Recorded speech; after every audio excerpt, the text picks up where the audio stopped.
Hey there, Kennewick dog owners. If you're here, you're probably looking for a little help finding the right dog trainer. It can feel like a big decision, but getting it right can completely change your life with your dog. So, we're going to walk through exactly how to find a great professional for you and your pup right here in town. Here's what we've got on tap. First, we'll talk about what good, effective training actually looks like. Then we'll cover how to check out a potential trainer to make sure they're the real deal. After that, we'll get into the different kinds of programs and what they typically cost around here. And we'll wrap up with some local rules and resources every dog owner in Kennewick should know. So, what are we really talking about when we say good training? It's about more than just teaching sit and stay. It's about getting your dog ready for the kind of life we have here in the Tri-Cities.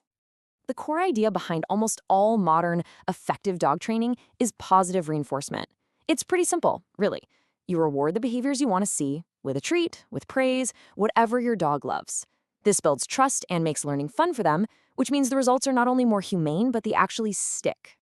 And this is where that training really connects to your daily life. I mean, it's one thing for your dog to behave in your living room, but what about out in the real world? Can they walk calmly down the Columbia Park Trail? Can they handle the sights and smells of a busy farmer's market? These are the real-life skills that make owning a dog here so much more enjoyable. Okay, so you know what you're looking for in a training style. But how do you find a professional who actually uses those methods well? Let's talk about the best way to evaluate the trainers you're considering. I know, this can look like a bunch of alphabet soup, but these letters actually matter. For example, CPDTK means that trainer passed a big exam on training knowledge. Others, like from the Karen Pryor Academy, tell you they're focused on positive reinforcement. Seeing credentials like these is a really good sign that a trainer takes their profession seriously and keeps their skills up to date. Think of this as your cheat sheet for that first phone call or meeting. You absolutely want to ask about their methods and their qualifications. A good trainer will be happy to answer. And make sure you talk about your goals and how they'll track progress. Oh, and of course, get the costs and cancellation policies sorted out up front. No surprises. All right, let's talk about the practical stuff. The different kinds of training programs you'll find and what you can expect to budget for them, right here in the Kennewick area. So one of the first forks in the road is choosing between group classes and private sessions.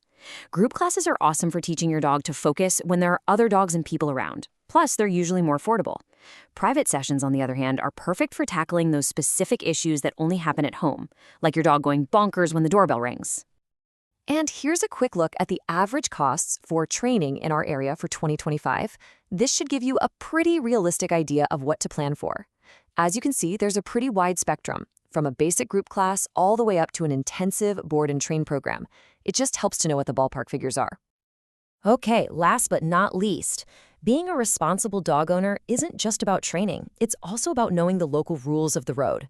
So let's quickly cover the key things every dog owner in Kennewick needs to know. This one's simple, but super important. In Kennewick, your dog's leash can't be longer than 6 feet in any public place. The only exception is if you're in a marked, off-leash dog park. It's a straightforward rule that just keeps everyone safe. And here are a few other must-knows. A rabies shot is required by the state. No getting around that one. All dogs over 6 months old have to be licensed with the city, and you've got to renew that license every single year. And just a heads up, excessive barking can actually be a code violation, which, hey, is just another great reason to work on training. Now for the fun part. Once you've got some of those skills polished, Kennewick has some fantastic places to put them to the test. You can work on recall at the off-leash area in Columbia Park or practice your polite leash walking up at Badger Mountain. It's great to have goals like these. You know, when it comes right down to it, putting in the effort to train your dog is really about opening up your world. It means you could include them in more of your life, knowing they'll be a great companion and a welcome part of the community. So happy training! We really hope this helps you find the perfect person to help you on your journey. Enjoy building that incredible partnership and the calm, confident friendship that comes with having a truly well-trained dog by your side.